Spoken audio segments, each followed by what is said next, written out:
కి స్వాగతం. After short break విజ్ఞాన దర్శిని టాక్స్ మళ్ళీ స్టార్ట్ అయింది. ఫిబ్రవరి మంత్ అంతా సైన్స్ సెలబ్రేషన్స్ చేయడం జరుగుతుంది. ఎందుకంటే ఈ మంత్ లో ఎక్కువ సైన్స్ కి సంబంధించిన విశేషాలు ఉన్నాయి కాబట్టి ఈ మంత్ సైన్స్ సెలబ్రేషన్స్ జరుగుతున్నాయి. వివిధ ప్రోగ్రామ్స్ జరుగుతాయి విజ్ఞాన దర్శిని నుండి. So this is the first one in this month. Balanaini గారితో ఒక టాక్ ఇక్కడ స్టార్ట్ చేయడం జరుగుతుంది. ఈ రోజు చార్లెస్ డార్విన్ జన్మదిన సందర్భంగా మనము థియరీ ఆఫ్ ఎవల్యూషన్ గురించి మాట్లాడుకోవడానికి ఈ రోజు గ్యాదర్ అయ్యాము. విజ్ఞాన దర్శినిలో ఇక్కడ లింక్ లో జాయిన్ అయిన వాళ్ళకి, ఫేస్బుక్ లైవ్ లో జాయిన్ అయిన వాళ్ళందరికీ స్వాగతం. మీరు ఇక్కడ లింక్ లో జాయిన్ అయిన వాళ్ళు మీ లెఫ్ట్ సైడ్ టాప్ లో half circle, full circle symbol ఉందండి. అక్కడ టచ్ చేస్తే మీకు చాట్ చేసి అంటే ఒక comment or any message type చేసే ఆప్షన్ కనిపిస్తుంది, పబ్లిక్ చాట్ అని. అక్కడ మీరు క్వశ్చన్స్ ఏమన్నా బాలనాయని గారిని అడగాలంటే టాక్ తర్వాత అడగొచ్చు. అలాగే ఫేస్బుక్ లైవ్ లో జాయిన్ అయిన వాళ్ళు ఒక కామెంట్ సెక్షన్ లో కూడా మీ క్వశ్చన్స్ అడగొచ్చు. థియరీ ఆఫ్ ఎవల్యూషన్ గురించి బాలనాయని గారు ఇప్పుడు మనతో కొన్ని విషయాలు చెప్పబోతున్నారు. చిన్న ఇంట్రడక్షన్ అండి బాలనాయని గారి గురించి. Doctor Balanayani has done his MSc in physics and from SK University and PhD in physics from the Indian Institute of Science. He worked in several companies related to solar energy and radiation detection in various capacities, including technical consultant, operation head, and also head of R&D and technology. After successful career of over 30 years, he retired from service and is now devoting his spare time for the promotion of scientific temper, ethical social behavior, and secular humanism. He runs a Facebook group, Manavvada Adhyayana Vedika, and a website, www.indianhumanist.org for sharing information on humanism and rationalism. So, I heartily welcome Balanayani garu. Please turn on your video, sir. Vignana Darshini Talks ki swagatam, Dr. Balanayani garu.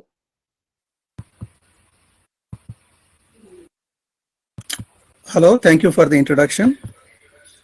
Sir, చాలా మనం ఇప్పటి వరకు చూస్తున్న పరిస్థితులను చూస్తే మనం ఉన్న ప్రదేశము, మన చుట్టూ ఉన్న విశ్వము, భూమి, ఇదంతా కూడా ఎవరో సృష్టించారు, ఒక అద్భుత శక్తులు ఏవో ఉన్నాయి అనేది చాలా అంటే ఆల్మోస్ట్ అన్ని మత గ్రంథాలు లేదంటే మత విశ్వాసులు చెప్పే విషయం. ఇది సృష్టించబడిందా లేదంటే పరిణామ క్రమంలో భాగంగా ఇప్పుడు మనం ఈ రోజున ఈ స్థితిలో ఉన్నామా? దీని గురించి చాలా విషయాలు మీ నుంచి తెలుసుకోవడానికి Vignana Darshini and viewers waiting sir. Please start the programme sir. Thank you, Vijay garu. Thank you for the introduction and thank you విజ్ఞాన దర్శిని.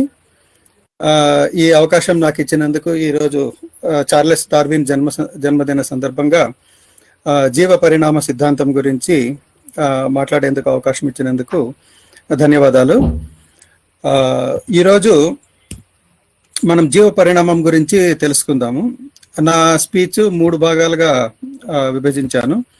మొదట డార్విన్ ముందు వరకు ఉన్న ఈ జీవుల గురించి ఉన్నటువంటి జ్ఞానం ఏంటి, తర్వాత డార్విన్ ప్రతిపాదించిన సిద్ధాంతాలు ఏమిటి, అందులో దాని వలన ఎలాంటి పరిణామాలు సంభవించాయి, ఆ సిద్ధాంతాల ఆధారంగా తర్వాత మిగతా శాస్త్రజ్ఞులంతా పరిశోధించి కనుగొని ప్రస్తుతం మనకు తెలుస్తున్న విషయాలు ఏంటి ఈ జీవ పరిణామం గురించి, ఈ విషయాలన్నిటి గురించి మనం ఈరోజు తెలుసుకోబోతున్నాము. ఈ సందర్భంగానే ఈ విశ్వము అనేది సృష్టియా పరిణామమా అన్న డిబేట్లో కూడా మనకు అర్థమవుతుంది ఇది నిజంగా సృష్టినా లేకుంటే పరిణామమా అని. డార్విన్ సిద్ధాంతం ప్రకారము ఇది పరిణామమే అని స్పష్టంగా నిరూపింపబడింది. దాని గురించి తెలుసుకుంటాం. మొదట చిన్న ఇన్ఫర్మేషన్ డార్విన్ గురించి. చార్లెస్ డార్విన్ ఈరోజు 12 ఫిబ్రవరి 1809లో పుట్టారు. అంటే సుమారుగా 200 పైగా సంవత్సరాల క్రితం.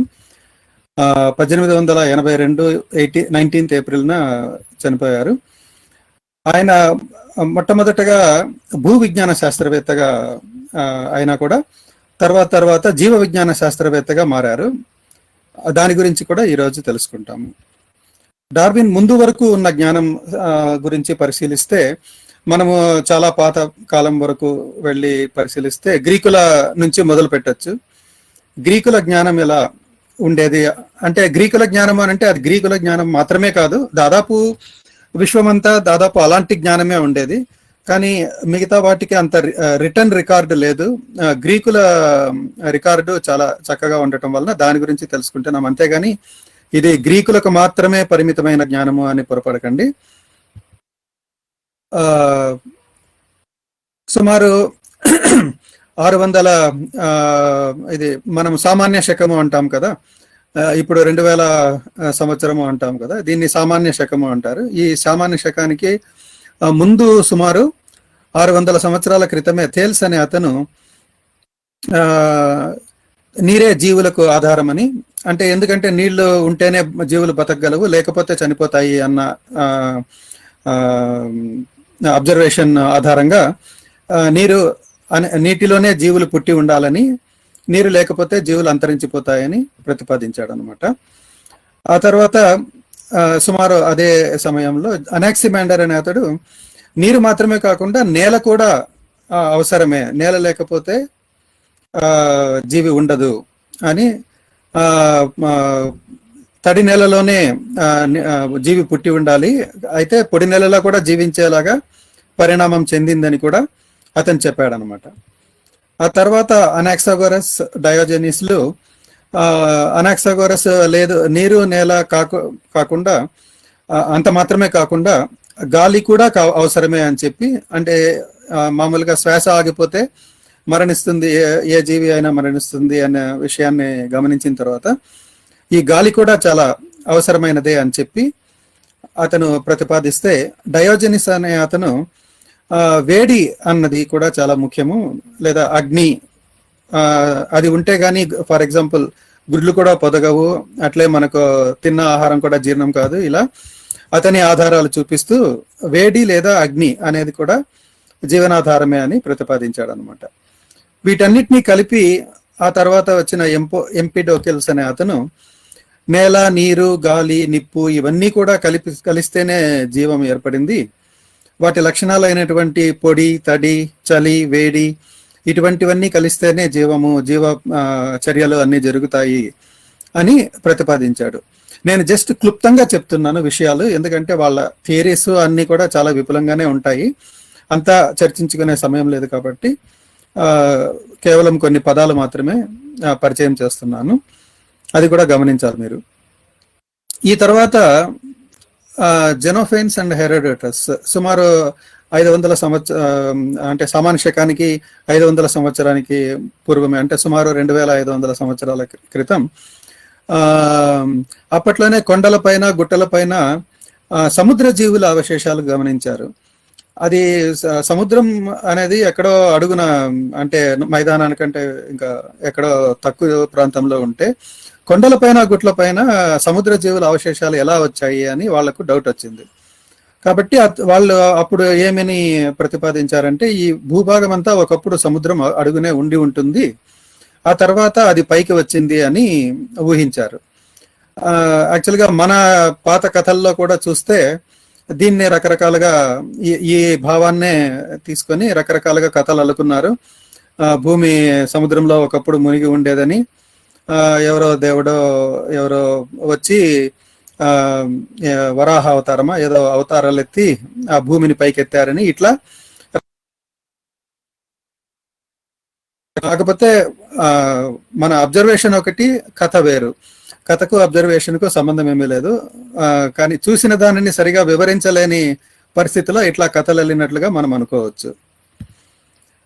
ఆ తర్వాత అరిస్టాటిల్ కాలంలో జీవం గురించి ఆ కాలంలో 2 విధాలైన ఆలోచనలు, కాన్ఫ్లిక్టింగ్ వ్యూస్ ఉండేటివి అనమాట. న్యాచురలిజం అంటే ప్రకృతి సహజమైన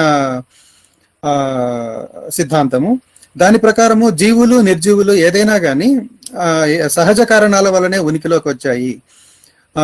నిర్జీవులు అయితే ఏ సహజ కారణాల వలన ఉనికిలోకి వచ్చాయో, జీవులు కూడా అదే కారణాల వలనే ఉనికిలోకి వచ్చాయి. దాన్ని న్యాచురలిజం అనేవాళ్ళు, ప్రకృతివాదము.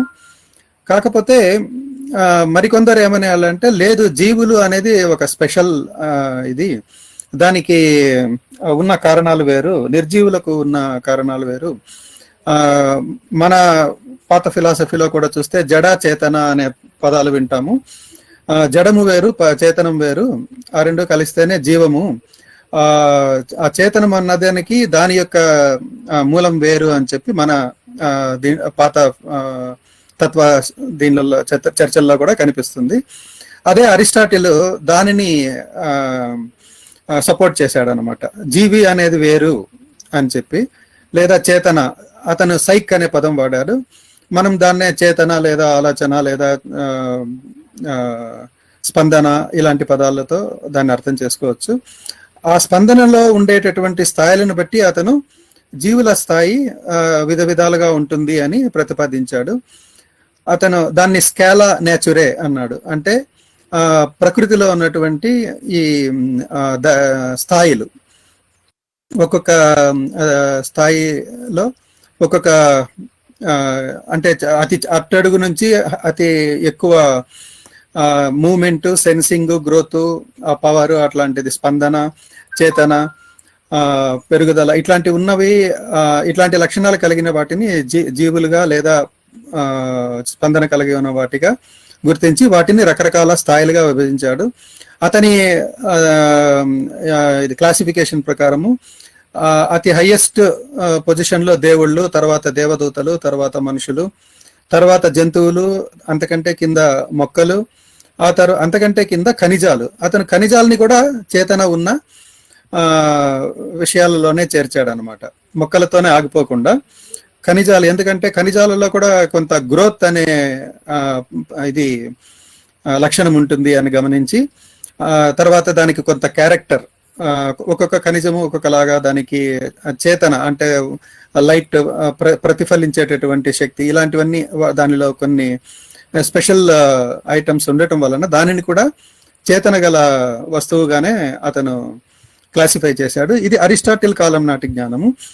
అయితే తమాషా ఏమంటే దాదాపు ఈ జ్ఞానంతో అరిస్టాటిల్ తర్వాత ఈ కొద్దిగా మార్పులు వచ్చినా కూడా అప్పట్లో చెప్పిన మార్పులతో పోలిస్తే ఆ తర్వాత సుమారు 1500 లేదా 1800 సంవత్సరాల వరకును జ్ఞాన వికాసం అంటూ పెద్దగా జరగలేదనే చెప్పవచ్చు. అంటే మరి పూర్తిగా జరగలేదని కాదు. ఆ తర్వాత జరిగిన వికాసంతో పోలిస్తే సుమారు 1800 సంవత్సరాల పాటు దాదాపు స్తబ్దత నెలకొన్నది అన్నట్లుగా. దానికి కారణము మత ప్రాబల్యమే అని కూడా మనము గమనించవచ్చు. ఆ తర్వాత యూరోపియన్ల పునర్వికాసం జరిగింది. దాని గురించి కూడా మనకు చదువుకొని ఉంటాము పుస్తకాలలో. మనం పూర్తిగా పునర్వికాస ఇది పరిణామాన్ని గురించి డిస్కస్ చేయడం లేదు ఈరోజు. ఆ కాలంలో జీవ పరిణామ సిద్ధాంతానికి ఏమేమి దోహదపడ్డాయో దాని గురించి మాత్రమే చర్చించుకుంటాము. దానిలో ముఖ్యంగా దోహదపడినవి భూ విజ్ఞాన శాస్త్రము, ఆ తర్వాత దాని నుంచి మొదలైనటువంటి శిలాజాల పరిశోధన. అంటే భూ విజ్ఞానం అంటే భూమిని గురించి చేస్తున్న పరిశోధనలో శిలాజాలు అంటే ఫోసిల్స్ అవి గమనించారు. ఆ ఫోసిల్స్ అన్నవి ఎలా ఏర్పడ్డాయి అన్న జిజ్ఞాస మొదలైంది. ఫోసిల్స్ అంటే దాదాపు జీవులను పోలే ఉంటాయి, జీవుల సమాధిలాగా, జీవులను అట్లే అవి బతికున్నప్పుడు ఎలా ఉంటాయో అలాంటి ముద్రలే కనిపిస్తాయి. కానీ అవి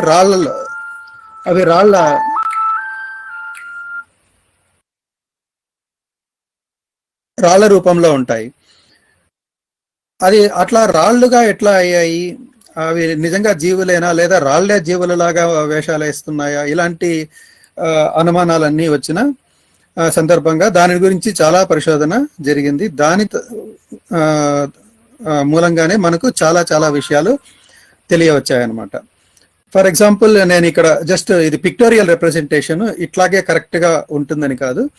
ఈ పిక్టోరియల్ రిప్రజెంటేషన్ లో పై భాగంలో చూస్తే మనుషులు అంటే ఇప్పుడున్న జంతువులు అలాంటివే పై భాగంలో కనిపిస్తాయి. ఆ తర్వాత కిందికి వెళ్తూ ఉండే కొద్దీ, భూమి అడుగున ఉండే పొరల్లో చూస్తూ ఉండే కొద్దీ ఇప్పుడు ఉన్న జంతువులను పోలిన జంతువులే, కాకపోతే కొంత డిఫరెంట్ గా ఉన్నామన్నమాట. అట్లే అడుక్కు వెళ్తూ ఉంటే ఆ జంతువుల్లో చాలా చాలా మార్పులు, అది చాలా విచిత్రకరమైనటువంటి మార్పులు, ఇప్పుడు ఎక్కడా కనిపించినటువంటి మార్పులు కూడా అడుగుకు వెళ్లే కొద్దీ కనిపిస్తూ వచ్చాయన్నమాట. ఇది జియాలజిస్టులకి చాలా ఆశ్చర్యం అయింది. అప్పుడు బయాలజిస్టులు కూడా దీని గురించి ఆలోచించడం మొదలు పెట్టారు. దీని వలన చాలా ప్రశ్నలు ఉత్పన్నమయ్యాయి. నేను చెప్పినట్లు ముందు గ్రీకుల కాలంలోనే గమనించారు, ఇది కొండలపైన సముద్ర జీవుల అవశేషాలు ఎందుకు ఉన్నాయి అని. అలాగే విరిగిన కొండల పొరలలో ఒక్కొక్క పొరలో ఒక్కొక్క రకమైన జీవులు ఉంటాయి అన్నమాట. అవి ఇప్పటి జీవులను పోలి ఉన్నా కూడా వేరే వేరే విధంగా ఉండేటివి. తర్వాత పై పొరలలో ఇప్పటి జీవుల వంటి ఇప్పుడు లేని జీవుల ఆనవాళ్ళు కూడా కింది పొరల్లో ఇప్పుడు లేని జీవుల ఆనవాళ్ళు ఎందుకున్నాయి అన్న అనుమానం వచ్చింది. ఆ జీవులన్నీ అప్పుడున్నవి ఇప్పుడు మరి అంతరించి ఎలా అంతరించిపోయాయి అన్న అనుమానము. అయితే ఇప్పుడున్న జీవులకి ఆ అంతరించిపోయిన జీవులకు ఏమైనా సంబంధం ఉందా, ఇలాంటి అనుమానాలన్నీ తలెత్తాయి అన్నమాట. వీటన్నిటికీ సమాధానాలు వెతుక్కుంటూ మొదట జియాలజిస్టులే ఎక్కువగా పనిచేశారని చెప్పచ్చు. అన్ని పరిశోధనల గురించి నేను ఈ 1 అవర్లో చెప్పలేను కాబట్టి ముఖ్యమైన వాటిని మాత్రమే చెప్తున్నాను. ఫర్ ఎగ్జాంపుల్, జార్జ్ క్వియే అనే అతను 1813లో essay on the theory of the earth, ఆయన జియాలజిస్టు, ఈ భూమి ఎలా ఫార్మ్ అయింది, ఆ భూమి మీద జీవులు ఎలా ఫార్మ్ అయినాయి అన్న దాని గురించి స్టడీ చేసి అతను ఎక్స్టెన్షన్ అంటే ముందు పుట్టిన జీవులు కొన్ని అంతరించిపోయాయి. ఈ ఎక్స్టింక్షన్ అన్న పదమే కొత్త పదం అనమాట. ఎందుకంటే అప్పుడు ప్రచారంలో ఉన్నటువంటి మతాలలో చెప్పుకున్న కథల ప్రకారము ఇప్పుడు ఉన్న జంతువులు లేదా మనుషులు ఏవైనా కానీ సృష్టి మొదటి నుంచినే అవి పుట్టడమే అట్లాగే పుట్టింపబడ్డాయి అనే థియరీలో ఉన్నదన్నమాట. కాబట్టి ఇది ఎక్స్టింక్షన్ అన్న పదమే చాలా కొత్త పదం. అప్పుడెప్పుడో పుట్టిన జీవులు కొన్ని అంతరించిపోయాయి, తర్వాత కొన్ని కొత్త జీవులు కూడా ఉద్భవించాయి అని కూడా చెప్పాడు. కానీ దానికి కారణము అది సరిగా ఊహించలేకపోయాడు. అంతరించిపోవటానికి కారణం మాత్రము ప్రళయకాలపు వరదలు. అది యాక్చువల్గా బైబిల్లో కూడా చాలా మత కథల్లో కూడా ఈ ప్రళయము అనే విషయము చాలా మందికి తెలిసిన విషయమే. అంటే ఎన్నో విపత్తులన్నీ చూసి ఉండి రాసుకున్న కథలు కదా అవి. కాబట్టి వరదలు వస్తే అన్ని మునిగిపోతాయని ఇవన్నీ తెలిసిన దాని నుంచి ఊహించిన అతను కూడా అలాగే ఊహించాడు ఇట్లా. అందుకని సడన్ గా ఏదైనా మార్పులు జరిగితే అన్ని జీవులు అంతరించిపోయి ఏదో కొన్ని జీవులు మిగిలి వాటి నుంచి కొత్త జీవులు మొదలవ్వటము ఇది జరిగి ఉండవచ్చు అని ఊహించాడు. ఆ తర్వాత అనిమల్ కింగ్డమ్ అనే ఒక పుస్తకం రాశాడు 1817లో. అందులో అతనికి అప్పటి వరకు దొరికిన శిలాజాలు, ఫోసిల్స్, అది అంతవరకు కొందరు ఏమనుకునే వాళ్ళు అంటే మట్టి లేదా రాళ్లే జీవుల మాదిరిగా తయారయ్యి ఉంటుంది అన్న ప్రతిపాదన చేస్తున్నారు చాలా మంది. కాకపోతే ఇతను లేదు, ఇవి నిజంగా జీవులే అక్కడ కప్పి పెట్టబడి అవి రాళ్లుగా తయారయ్యాయి అన్న థియరీ కూడా పెట్టి, అది అందుకని అవి జీవులే కాబట్టి ప్రస్తుతం ఉన్న జీవులకు వాటికి ఏంటి పోలికలు తేడాలు ఏమైనా ఉన్నాయా అన్న పరిశోధన కూడా చేసి ఈ అనిమల్ కింగ్డమ్ అనే పుస్తకంలో రాసుకున్నాడు అనమాట. ఆ తర్వాత అదే జియాలజీలో పరిశోధనలు చేసినటువంటి అతని తర్వాత క్వియేకి తర్వాత వచ్చిన లయల్ అనే అతను మరిన్ని పరిశోధనలు చేసి భూమి ముందు అనుకుంటున్నట్లుగా ఏదో 5000-6000 సంవత్సరాల నాటిది కాదు, చాలా చాలా చాలా పాతది. దాంట్లో సుదీర్ఘ కాలంలో ఎన్నో మార్పులు జరిగాయి. ఆ మార్పులు కూడా సహజ మార్పుల ప్రభావంగానే వచ్చింది, కానీ ఏ అతీత శక్తిలో లేదా అధిభౌతిక శక్తిలో అవసరం కాలేదు. దానికి సహజ శక్తుల లేదా సహజ మార్పులు, గాలి, నీరు ఇలాంటి వాటిలో జరిగే మార్పుల వలనే అది జరిగింది అని చెప్పి భౌతిక, రసాయనిక, జీవ చర్యల ఫలితంగానే ఈ అన్నిటినీ వివరించవచ్చు అని చెప్పి అతను ప్రతిపాదించాడు ప్రిన్సిపల్స్ ఆఫ్ జియాలజీ అనే పుస్తకంలో. కానీ ఇతను కొంత మత భావాలతో ప్రభావితమైన వాడు కాబట్టి మొట్టమొదట జీవ పరిణామ సిద్ధాంతాలు, అప్పటికే వీళ్ళు లామార్క్ అని కొందరు జీవ పరిణామ సిద్ధాంతాలను కొద్దిగా ప్రపోజ్ చేస్తూ వచ్చారు. డార్విన్ కూడా ప్రపోజ్ చేశాడు 1858లో. యాక్చువల్గా 1844లోనే దాన్ని ఫ్రెండ్స్తో షేర్ చేసుకున్న పుస్తక రూపంలో తీసుకొచ్చింది మాత్రము 1858లోనే. ఆ సిద్ధాంతాలను ఇతను అప్పటికి ఒప్పుకోలేదు. కాకపోతే డార్విన్ పుస్తకం ప్రచురించిన తరువాత అతని సిద్ధాంతాలను ఒప్పుకొని, డార్విన్ వాలెస్ల సిద్ధాంతాలను అవన్నీ అర్థం చేసుకున్న తర్వాత వీళ్ళు చెప్పే దాంట్లో నిజం ఉంది అని ఒప్పుకున్న తర్వాత అతనే మొట్టమొదటి ఒప్పుకొని, అంటే 1933లో అతను పుస్తకం రాసినప్పుడు ఈ సిద్ధాంతాలను విమర్శించిన వాడే 1863లో యాంటిక్విటీ ఆఫ్ మ్యాన్, అది కూడా geological evidences of antiquity of man, మనిషి యొక్క భూ విజ్ఞాన రుజువులు, ఆ పుస్తకంలో ఆ భూ విజ్ఞాన రుజువులను తీసుకొని వివరించాడు అనమాట. అవును, వీళ్ళు చెప్తున్న దానికి రుజువులు ఉన్నాయి అన్న విషయాన్ని 1863లో ప్రకటించాడు. ఈ మధ్యలో మనము ఇంకొక ముఖ్యమైన వ్యక్తి యొక్క కాంట్రిబ్యూషన్ గురించి తెలుసుకోవాలి. అతను లిన్నేయస్, కార్ల్ లిన్నేయస్. అతను పరిణామము అన్న పదం కానీ పరిణామం గురించి కానీ అతనికి ఆ కాలంలో తెలియకపోవచ్చు. ఎందుకంటే ఇప్పుడు చెప్పుకున్న వాళ్ళందరికంటే సుమారు 100 ఏళ్ల ముందటి వాడు ఇతను. అప్పటికి ఇంకా ఈ జియాలజికల్ అబ్జర్వేషన్స్ కానీ ఫోసిల్ అబ్జర్వేషన్స్ కానీ ఎక్కువగా అప్పటికే లభ్యం లేదనమాట.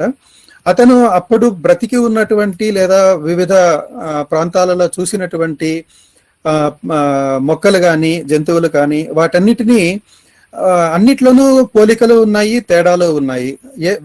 ఏ వాటిలో పోలికలు, ఏ వాటిలో తేడాలు అన్న విషయాలన్నిటినీ బాగా స్టడీ చేసి వాటిని 4 గ్రేడ్స్గా వర్గీకరించాడు. అంటే దీంట్లో ఈ వర్గీకరణలో యూజ్ చేసిన ఇదేమంటే పోలికలు, తేడాలు. ఈ జీవ లక్షణాలన్నిటినీ అంటే శరీర నిర్మాణమైనా సరే, అవి తినే తిండి అయినా సరే, అవి బిడ్డలు ఎట్లా కంటున్నాయి అన్న విషయాన్ని గురించి, ఇట్లా రకరకాలుగా జీవానికి సంబంధించినటువంటి అన్ని రకాలటువంటి ఈ లక్షణాలను పరిశీలించి జాతులు, స్పెసీస్, జనస్, ఆర్డర్స్, క్లాసెస్ అని 4 రకాలైనటువంటి హైయర్ ఆర్డర్స్ వరకు వాటిని వర్గీకరణ చేస్తూ ఆ వర్గాలను మళ్ళీ గ్రూప్ చేస్తూ వెళ్ళాడనమాట. అయితే ఆ వర్గీకరణ చేసిన తర్వాత కూడా ఏ జాతినైనా కానీ కేవలం 2 పదాల ద్వారా గుర్తించే పద్ధతి కూడా బైనామియల్ నామెన్క్లేచర్ అంటారు. అతను ఈ పరిశోధనని ఆ తర్వాత ఆ పద్ధతిని టాక్సానమీ అని అంటారు అనమాట. ఇది చాలా రివల్యూషనరీ సిస్టమ్ అయింది. అతను వర్గీకరించిన విధానం చూస్తే అందులోనే దాదాపు మనకు ఈ జీవ పరిణామం యొక్క స్ట్రక్చర్ అందులోనే కనిపిస్తుంది. అది ఆ తర్వాత తెలుసుకుందాము దాని గురించి. అతను మొదట్లో 4 గ్రేడ్స్ లాగా విభజించినది ఇప్పుడు సుమారు 13 గ్రేడ్స్ దాకా పొడిగించుకొని మనము అన్ని జీవులని, అంటే ఇప్పుడు వాళ్ళ తర్వాత కనుక్కున్నటువంటి బ్యాక్టీరియాలు, వైరస్లు, ఇవన్నిటినీ కూడా కలిపి జీవులన్నిటినీ మనము ఒకే పట్టికలో రాసుకోగలుగుతున్నాము. For example I'm showing you this. ఒక చిన్న ఎగ్జాంపుల్ ఇస్తున్నాను. Domain, kingdom, phylum. అయితే ఇది 8 లెవెల్స్ లోనే చూపిస్తున్నాను. ఫర్ ఎగ్జాంపుల్ ఒక ఎలుగుబంటి యొక్క దాని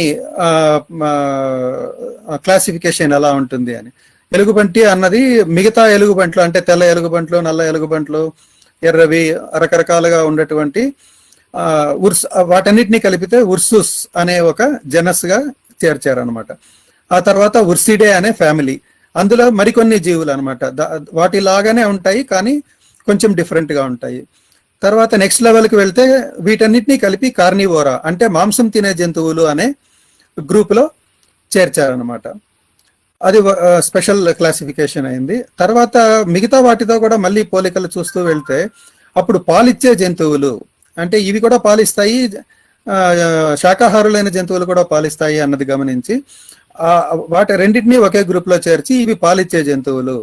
ఆ తర్వాత నెక్స్ట్ వెన్నెముక గల జంతువులు, తర్వాత యానిమల్స్, వెన్నెముక ఉన్నవి లేనివి కూడా కలిపి ఏవైనా సరే జంతువులే.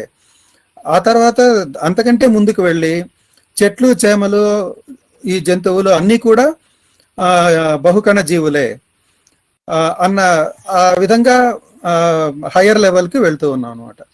యాక్చువల్గా ఇక్కడ చూస్తే మనం ఇప్పుడు పరిణామం గురించి తెలిసిన విషయాలు ఇక్కడ ఆల్రెడీ కనిపిస్తున్నాయి మనకు.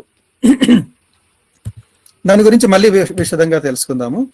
ఇంకొక వ్యక్తి లామార్క్ అనే ఇతను కూడా డార్విన్ కి కొద్దిగా ముందు కాలం వాడు. అతను చాలా పుస్తకాలు పబ్లిష్ చేశాడు, అందులో నేను కొన్ని చూపిస్తున్నాను. ఆర్గనైజేషన్ ఆఫ్ లివింగ్ బాడీస్ 1802లో, ఆ తర్వాత ఫిలాసఫీ జువాలజిక్ 1809లో, natural history of invertebrate animals, ఇవి యాక్చువల్గా ఫ్రెంచ్ లాటిన్లో రాశారు, కానీ మనకందరికీ అర్థమయ్యేందుకు నేను ఇంగ్లీష్లో పేర్లు చూపిస్తున్నాను.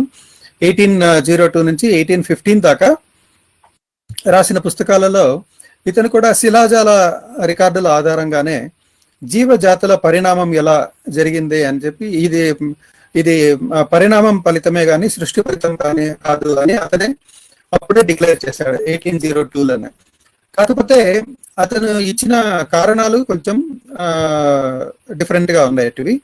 అతను ఏం చెప్పాడంటే ఆ కారణాలను ఏదైనా కానీ జీవులు సరళమైన నిర్మాణం నుంచి క్లిష్టమైన నిర్మాణం అంటే సింపుల్ స్ట్రక్చర్ నుంచి కాంప్లెక్స్ స్ట్రక్చర్ వైపే ఎదుగుతాయి, కానీ ఎందుకు ఎదుగుతాయి అన్న విషయాన్ని గురించి ఎక్కువ వివరణ ఇవ్వలేదు. దాన్ని కేవలం ఒక కాంప్లెక్సిఫైయింగ్ ఫోర్స్ అని మాత్రమే చెప్పేశాడు. అందువల్ల అది అంత సైంటిఫిక్ గా మనకు అనిపించదు అనమాట. కాకపోతే ఆ కంక్లూషన్ కి రావటం one of the important contribution అనమాట. ఆ తర్వాత ఇంకొక థియరీ ఏం చెప్పాడంటే ఏ జీవులైతే ఏ భాగాలను ఎక్కువగా ఉపయోగిస్తే ఆ భాగాలు అభివృద్ధి చెంది అట్లా ఉపయోగించకుండా ఉంటే అవి తగ్గిపోతాయి అన్న థియరీని. ఇది కొంతవరకు శాస్త్రీయంగానే అనిపిస్తుంది, కానీ పూర్తిగా అన్ని చోట్లను ఉపయోగించలేనటువంటి భావన అనమాట. కాబట్టి దీన్ని తర్వాత మోడిఫై చేయవలసి వచ్చింది. కాకపోతే ఇది సృష్టి కాదు పరిణామము అన్న విషయాన్ని చాలా బోల్డ్గా ఆ కాలంలోనే చెప్పగలగటము ఇతని ముఖ్యమైనటువంటి కాంట్రిబ్యూషన్గా మనం చెప్పుకోవచ్చు. ఆ తర్వాత డార్విన్ కాలం వాడే, డార్విన్తో పాటు దాదాపు అంటే ఇద్దరు ఒకచోట కూర్చొని పని చేయకపోయినా కానీ వివిధ ప్రాంతాల్లో ఉన్నా కానీ ఇద్దరు నోట్స్ షేర్ చేసుకుంటూ దాదాపు కలిసి పని చేసినట్లుగా తెలుస్తోంది. ఇతను తన డార్విన్తో పాటే న్యాచురల్ సెలెక్షన్ అనే ప్రతిపాదనను చేశాడనమాట. అంటే అది ఏదో ఒక అంటే ఇంతకుముందు లామార్క్ చెప్పినట్లు ఏదో ఒక ఫోర్స్ వలన కాదు, లేదు ఏదో యూజ్ వలన, అది మాత్రమే కాదు, ఇది న్యాచురల్ గా సెలెక్షన్. దాన్నే పూర్తిగా డార్విన్ తన పుస్తకంలో వివరించాడు. దాని గురించి నెక్స్ట్ తెలుసుకుంటాము. అందుకని ఈ డార్విన్ థియరీ ఆఫ్ ఎవల్యూషన్ అని చాలా మంది చెప్పుకుంటూ ఉంటారు, కానీ చాలా మంది అసలైన కరెక్ట్ గా చెప్పాలంటే డార్విన్ వ్యాలెస్ థియరీ అని కూడా చెప్పుకోవచ్చు. కాకపోతే కాంట్రిబ్యూషన్ డార్విన్దే ఎక్కువ ఉంది అని మనకు తెలుస్తుంది.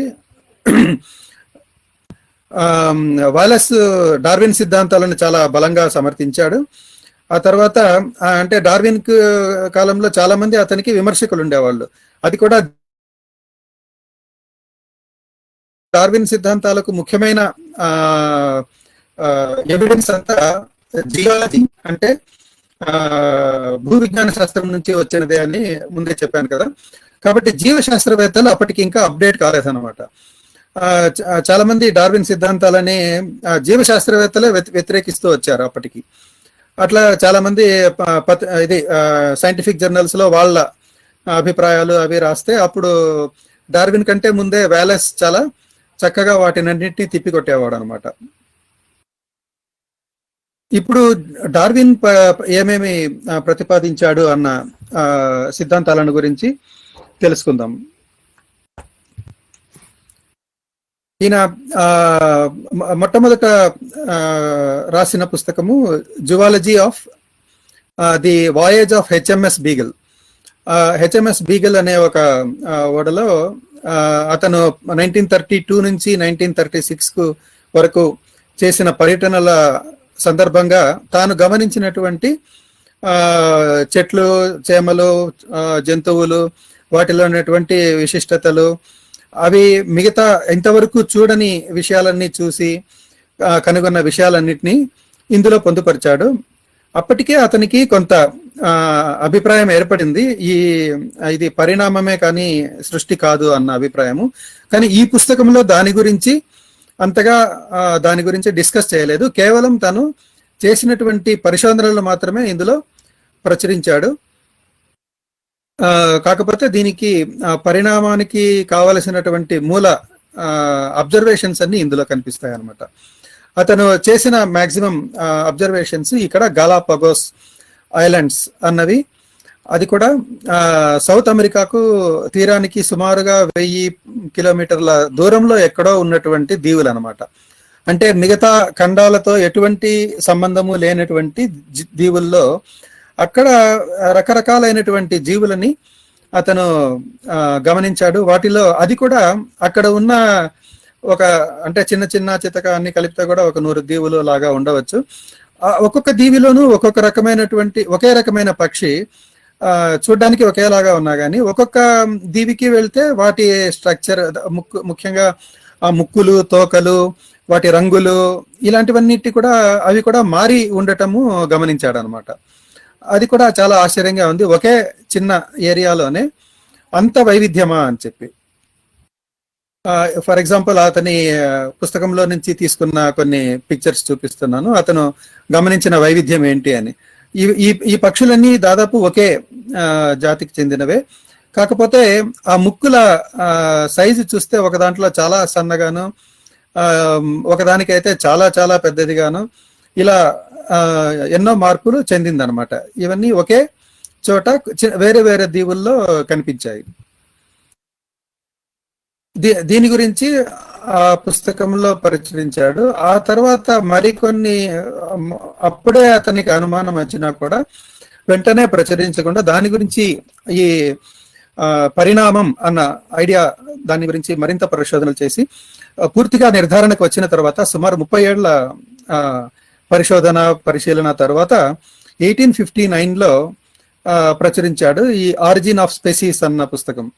ఇది ఒక పెద్ద రెవల్యూషన్, ఒక విప్లవం లాగా అయిందనమాట. ఎందుకంటే అంతవరకు చాలా మంది నేను చెప్పినట్లు లామార్క్ ఇట్లాంటి వాళ్ళు కూడా పరిణామం అన్న విషయాన్ని చెప్పారు, కానీ వాళ్ళు ఇతను చెప్పినంత ఫోర్స్ గా ఎవిడెన్స్ తోటి కారణాలతో సైంటిఫిక్ గా ఎక్స్ప్లెనేషన్ ఇస్తూ చెప్పటం ఇదే తొలిసారిగా మనం చెప్పుకోవచ్చు.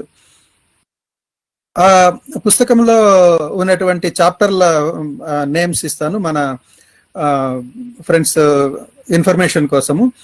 ఈ డొమెస్టికేషన్ లో ఎలా వేరియేషన్ ఉంటుంది, నేచర్ లో వేరియేషన్ ఎలా ఉంటుంది, ఆ తర్వాత ఈ పరిణామం అనే దానిలో స్ట్రగుల్ ఫర్ ఎగ్జిస్టెన్స్ అంటే బ్రతకడానికి పోరాటం, ఈ బ్రతుకు మీద పోరాటం వలన ఎలాంటి మార్పులు సంభవించవచ్చు, అలాగే న్యాచురల్ సెలెక్షన్,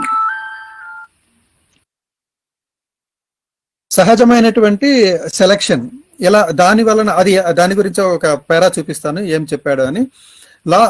ఈ వేరియేషన్స్ అన్నటువంటి దానికి ఏ సూత్రాల ఆధారంగా ఇవి జరుగుతూ ఉంటాయి, ఈ మార్పులు అన్నటువంటివి జీవులలో మార్పులు ఏ సూత్రాల ఆధారంగా జరుగుతూ ఉంటాయి. అతను ఆ థియరీలో ఉన్నటువంటి కొన్ని లోటుపాట్లను కూడా అతనే డిస్కస్ చేశాడు. ఇంకా ముందు ముందు ఏమేమి దాని గురించి పరిశోధించవలసినవి ఏమి, ఆ తర్వాత జీవులలో ఉన్నటువంటి ఇన్స్టింక్ట్, హైబ్రిడిజం అంటే ఒక జీవి అంతరించిపోతూ ఉన్నప్పుడు 2 జీవులు కలయిక వలన అవి మళ్ళీ వేరే జీవిగా మారి తయారవటం కూడా అతను గమనించాడు. దాని గురించి కూడా ఇందులో డిస్కస్ చేశాడు అన్నమాట. On the imperfection of geological records ఆధారంగానే ఇవన్నీ చేశాడు. కాబట్టి అక్కడక్కడ కొన్ని డిఫరెన్సెస్ కనిపిస్తూ ఉన్నప్పుడు దానిని కూడా పరిశోధించి అది అలాంటి ఇంపర్ఫెక్షన్స్ ఎలా వస్తున్నాయి అని చెప్పి ఆ రికార్డ్స్ ని సవరించుకొని తర్వాత జియాలజికల్ సక్సెషన్, ఈ జీవులన్నిటివి సక్సెషన్ ఎలా, ఏ జీవి నుంచి ఏ జీవి వచ్చి ఉండవచ్చు అన్న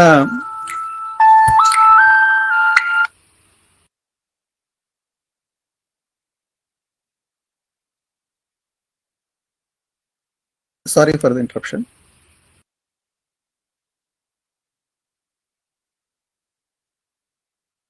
సో జియాలజికల్ సక్సెషన్ అని దాని గురించి చివరలో, తర్వాత జియాలజికల్ డిస్ట్రిబ్యూషన్ అంటే జియోగ్రఫికల్ డిస్ట్రిబ్యూషన్ అంటే ఒక్కొక్క ప్రాంతంలోనూ ఒక్కొక్క రకమైన జీవులు ఎలా వచ్చాయి, ఆ తర్వాత జీవులలో మార్పులు ఎలా జరిగాయి, ఒక్కొక్క జీవిని ఒకే జాతిలోనే రకరకాలుగా మార్పులు జరగడము, తర్వాత ఎంబ్రియాలజీ చిన్న శిశువు అంటే గర్భస్థ శిశువు ఎలా డెవలప్ అవుతుంది, ఒక్కొక్క జీవిలో ఎలా ఉంటుంది, ఇలాంటి స్టడీస్ అన్ని దాని గురించిన ఇది. తర్వాత చివరగా కంక్లూషన్. సో ఇంత పరిశోధన తర్వాత అతను, ఇది సుమారు 466 పేజీల పుస్తకం ఇది. ఇంత పుస్తకంలో చాలా చాలా వివరంగా అన్ని రకాల స్టడీస్ చేసి తర్వాత కంక్లూషన్ వచ్చి, ఆ కంక్లూషన్ ఏంటో తర్వాత చూపిస్తాను. అక్కడక్కడ 1-2 పేరాలు ఇక్కడ చూపిస్తున్నాను. ఇప్పుడు ఇక్కడ స్ట్రగుల్ ఫర్ ఎగ్జిస్టెన్స్ అన్న దాంట్లో ఈ ఎన్నో మార్పులు జరుగుతూ ఉంటాయి. దీనికి కారణం వచ్చి అవి కేవలం బ్రతకడానికే. Every individual has to struggle for life and to suffer great destruction.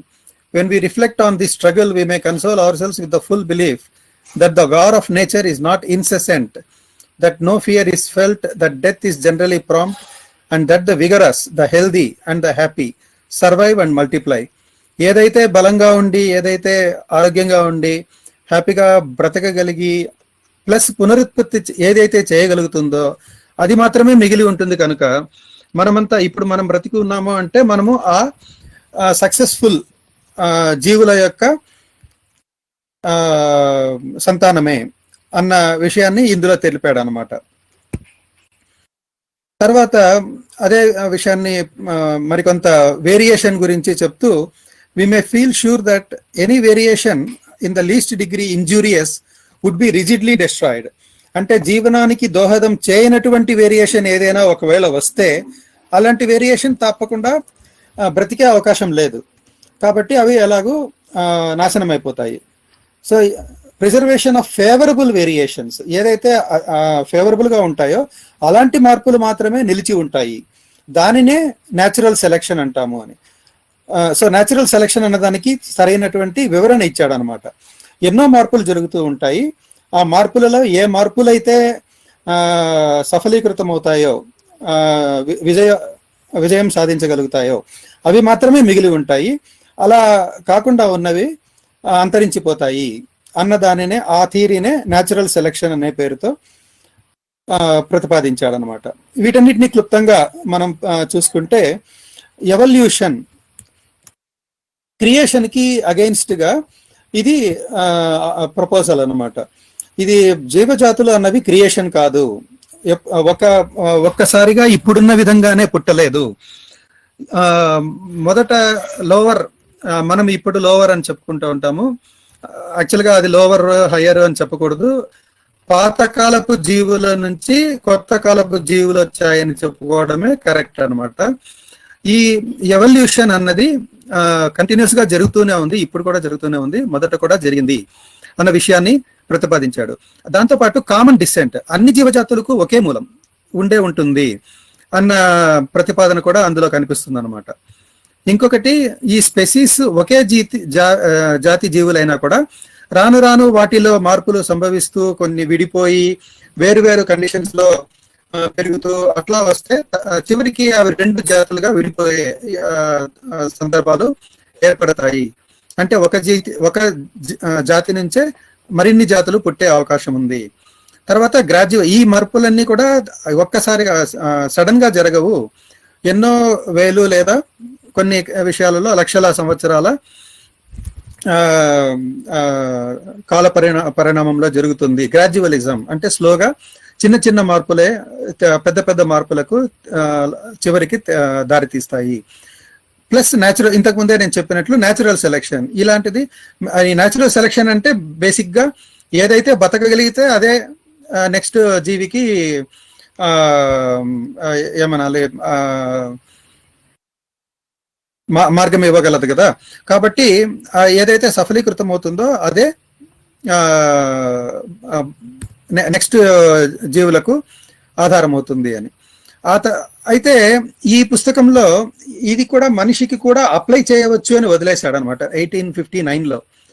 ఆ తర్వాత 1871లో డిసెంట్ ఆఫ్ మ్యాన్ అన్న పుస్తకం పబ్లిష్ చేశారు. అందులో మెయిన్ గా సెక్షువల్ సెలెక్షన్, న్యాచురల్ సెలెక్షన్ అన్న దాన్ని ఇక్కడ మేజర్ గా సెక్షువల్ సెలెక్షన్ అనే దాని గురించే డిస్కస్ చేశాడు.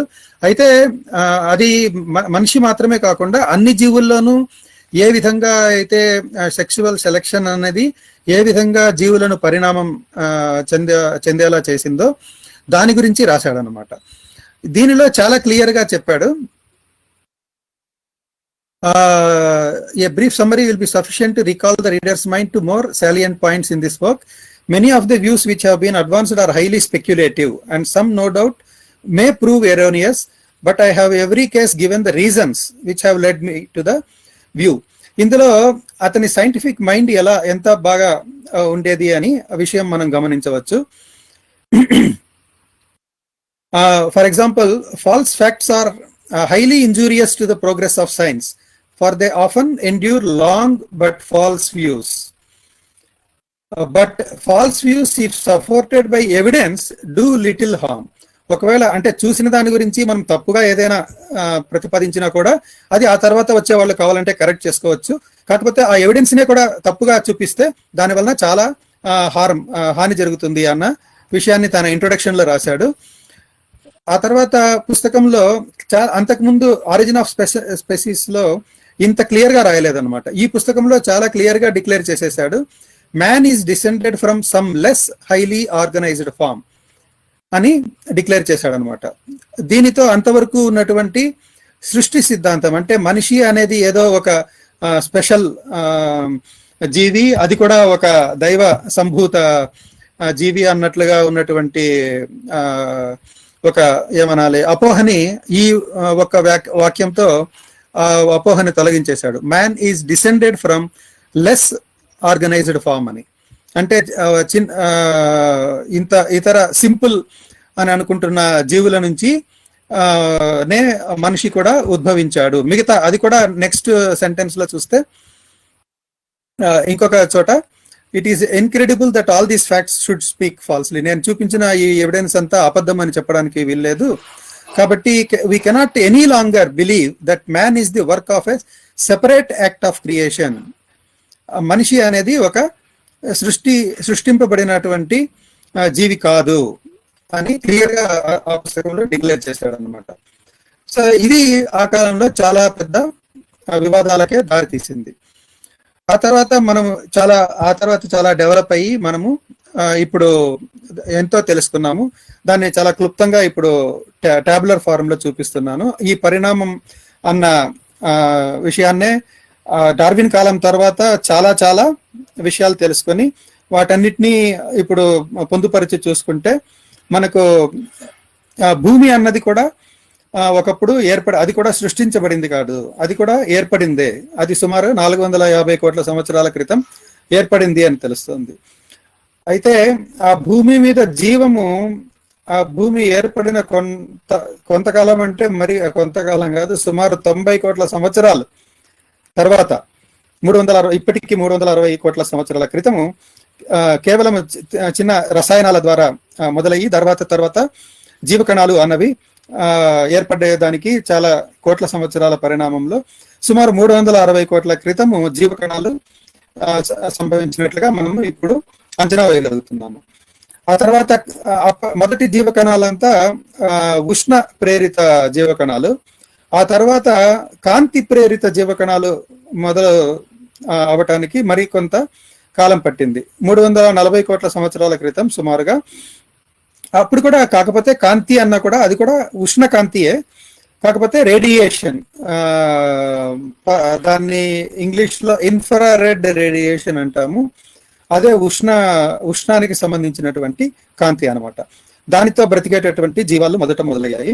అయితే అప్పట్లో ఇంకా కార్బన్తో పాటు సల్ఫర్, నైట్రోజన్ ఇలాంటి కెమికల్స్ కూడా ఎక్కువగా జీవ రసాయనాల దీనిలలో ఎక్కువ భాగం వహించేటివి అనమాట.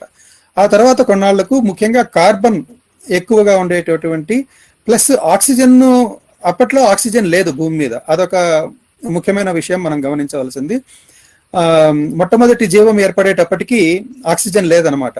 అందుకే నేను చెప్పినట్లు ముందుగా 360 కోట్ల సంవత్సరాల నుంచి దాదాపు 300 కోట్ల, అంటే దాదాపు 60 కోట్ల సంవత్సరాల పాటు రకరకాలైన అవి జీవులని చెప్పగలమా, అది చిన్న కణాలు అని చెప్పుకుందాము, కేవలం రసాయనాలు, కణాలు అట్లాంటివి.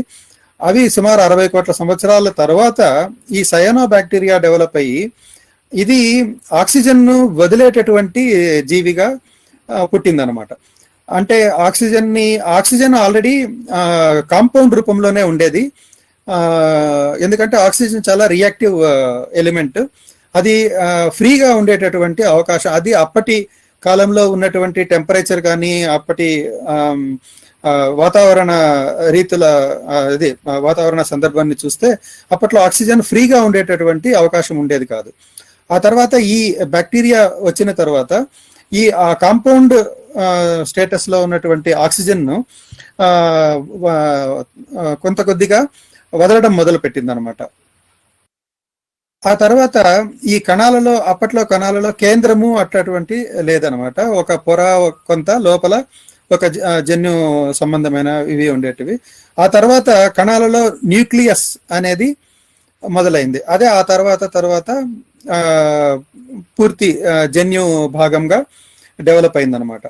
200 కోట్ల సంవత్సరాలు, అంటే సుమారు ఆ సయానో బ్యాక్టీరియా నుంచి ఆక్సిజన్ డెవలప్ అయ్యి ఈ కణాలు ఏర్పడటానికి సుమారు 100 కోట్ల సంవత్సరాల కాలం పట్టింది.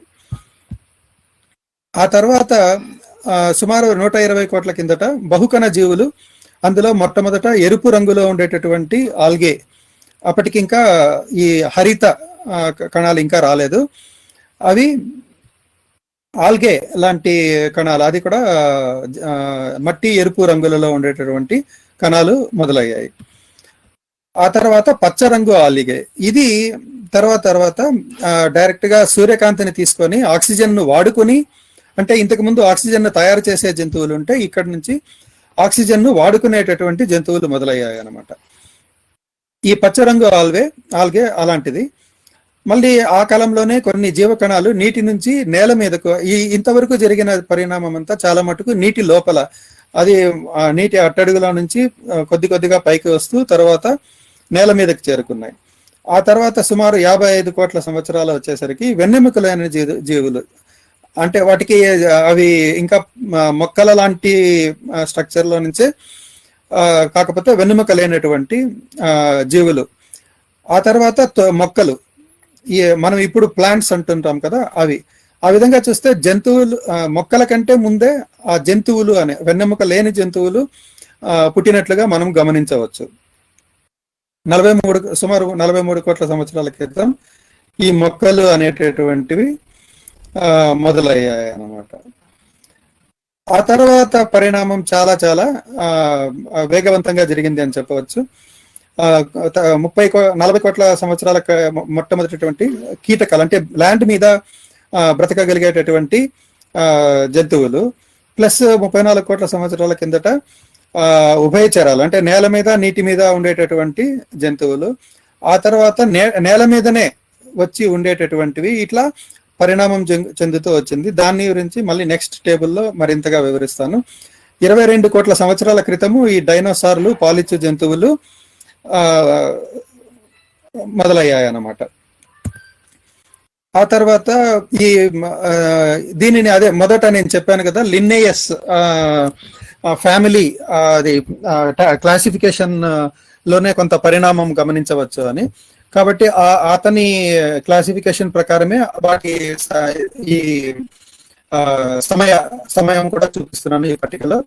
ఆ గ్రూప్ పేరేమి, మొట్టమొదటి జంతువులు ఎప్పుడు ఏర్పడ్డాయి, అంటే 66 కోట్ల సంవత్సరాలు. ఈ జంతువులు అంటే అన్ని రకాల జంతువులు, మనం చెట్లు కానీ మిగతా వాటిన్నిటిని కూడా జంతువులు అన్న క్లాసిఫికేషన్ తీసుకుంటే అది సుమారుగా 66 కోట్ల సంవత్సరాల కిందటనే జంతువులు అని చెప్పగలిగేటివి. అదే ముందు నేను చెప్పినట్లుగా వెన్నపూస లేనివి పుట్టాయి అనమాట. ఆ తర్వాత వాటి నుంచి కొద్ది కొద్దిగా డెవలప్ అవుతూ వెన్నుపూస ఉన్నటువంటి జంతువులు అది 50 కోట్ల సంవత్సరాల, అంటే సుమారు 16 కోట్ల సంవత్సరాల తర్వాత పుట్టాయి. ఆ తర్వాత పాలు ఇచ్చినవి, ఇప్పుడు మనమంతా పాలు ఇచ్చే జంతువులు, అలాగే ఈ పిల్లి, కుక్క, పంది, ఈ నక్క ఎలాంటివైనా కానీ దాదాపు ఈ 4 కాళ్ళ జంతువులన్నీ కూడా చాలా మటుకు పాలు ఇచ్చేటటువంటి జంతువులు అనమాట.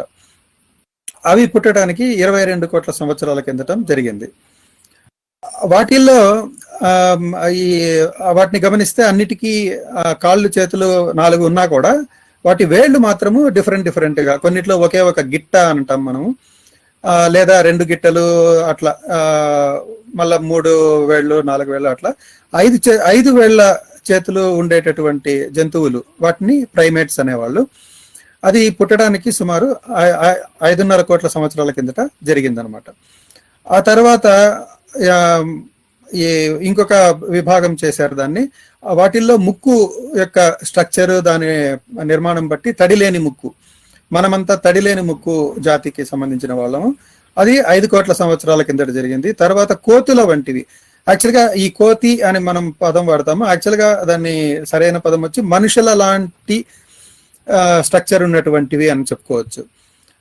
అవి 4 కోట్ల సంవత్సరాల కిందటే, అందుకే వాటిని ఇంగ్లీష్లో లాటిన్లో సిమి అంటే సిమిలర్ ఫామ్ అనమాట, ఆల్మోస్ట్ మనుషుల లాగే కనిపిస్తూ ఉంటాయి అలాంటివి. ఇవి తర్వాత మనుషుల అంటే మనుషుల లాంటివి కాకుండా మనుషుల లాగే కనిపించేటటువంటి 1.7 కోట్లు, అంటే దాదాపు 2 కోట్లు అనుకుందాం. ఆ తర్వాత 1 కోటికి మనుషులే అనిపించేటటువంటివి. ఇట్లా దానికి ఒక వీడియో చూపిస్తాను తర్వాత.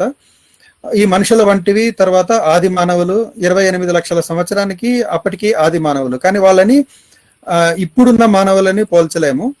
ఇప్పుడున్న మానవులని మనము హోమో సాపియన్ అంటాము, అంటే దాదాపు ఆలోచించగలిగినటువంటి మనుషులు అని. అలాంటి మనుషులు సుమారు 3.5 లక్షల సంవత్సరాల క్రితం పుట్టినట్లుగా మనము, ఇవన్నీ కూడా ఆర్కియాలజికల్, జియాలజికల్ రికార్డ్స్ ద్వారా, ఫోసిల్స్ రికార్డ్ ద్వారా మనం తెలుసుకున్నటువంటి విషయాలు అన్నమాట. ఈ వీడియోలో మనము కోతి వంటి జీవి నుంచి మనిషి ఎలా డెవలప్ అయ్యాడు అన్న విషయాన్ని గమనించవచ్చు.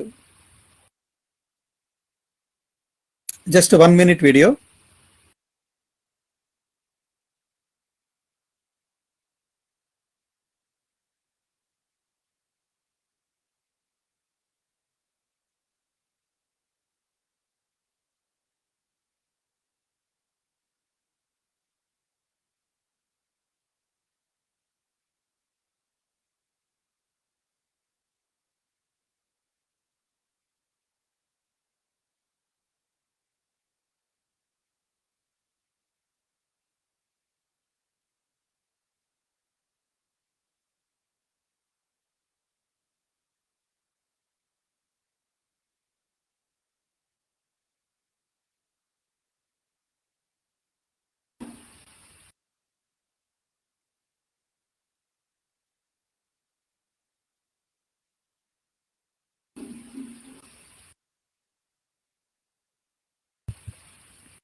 ఓకే, సమయం సరిపోయింది అనుకుంటాను.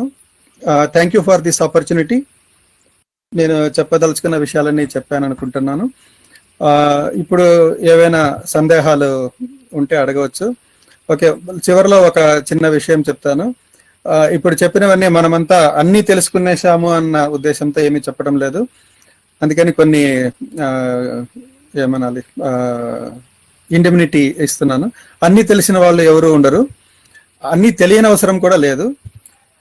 మనం ఏదైతే తెలుసుకుంటామో దానితోనే మనం జీవనం సాగించగలము. కనుక మన జీవితానికి ఎంత అవసరమో అంత తెలుసుకోవడం మాత్రము చాలా అవసరము. కాబట్టి మనము ఇప్పుడు ఇవన్నీ మనకు అవసరమైన విషయాలు అన్న ఉద్దేశంతోనే ఇవన్నీ తెలుసుకుంటున్నాము. సందేహాలు ఏమైనా ఉంటే అడిగితే దానికి సమాధానాలు ఇవ్వగలను. Thank you.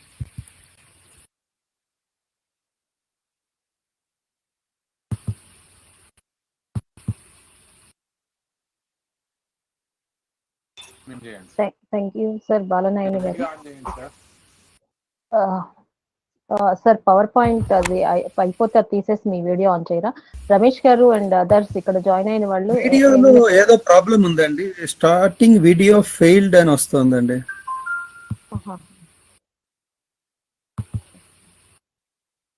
ఎనీ క్వశ్చన్స్ ఇక్కడ మీరు టైప్ చేసి అడగొచ్చండి, లేదంటే మీ వీడియో ఆన్ చేసి అడగొచ్చు లింక్ లో జాయిన్ అయిన వాళ్ళు.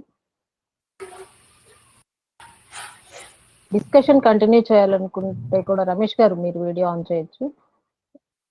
రాజేష్ పిల్ల గారా? ఇక్కడ లైన్ లో ఉంది రాజేష్ పిల్ల గారేనా?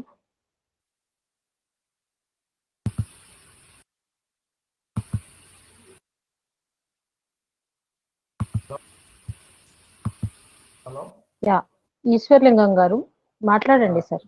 ఓకే, ఒక క్వశ్చన్ అడగొచ్చండి? అడగండి సార్.